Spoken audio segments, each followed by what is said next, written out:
Hi everyone, it's Ray and it's time for another project management tip. Now, this week we're going to take a look at an introduction to project cash flow. Now, many introductory courses that include information about budgeting for project managers discuss the idea that a project budget may have to be time-based. That is, the expenditures are divided over weeks, months, or quarters to show how spending occurs over the course of the project. But the project budgets in an organization only tell a part of the story. Budgets are about when we will be making commitments to spend funds, but they don't tell us when actual cash is either acquired or required for a payment. Now, for many large complex projects, cash may need to be planned for, much like other resources. And that's because for many projects, it's not just about costs and payments. Financing for large projects may have that loan funds are distributed to the organization over time. Or if you're building a mixed-use building, the customer may be paying your organization, acting as the general contractor, a monthly amount in advance for some of the work. And these are just some examples.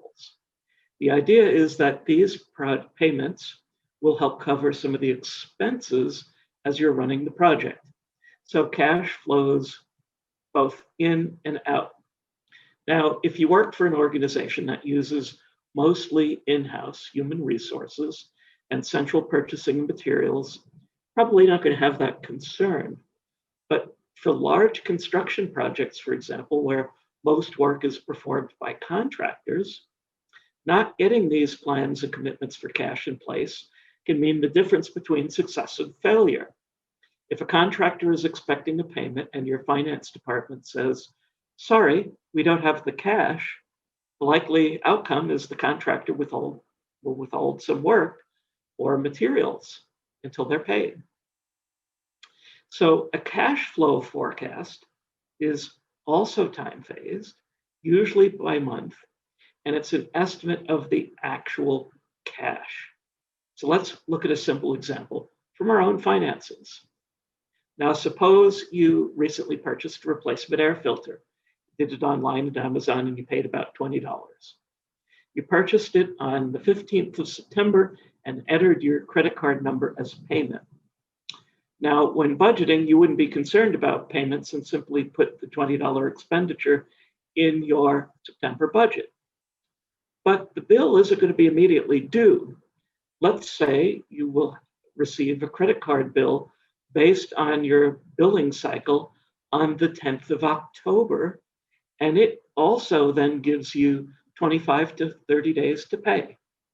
Actual cash, therefore, may not be required until November when you pay the bill from your checking account.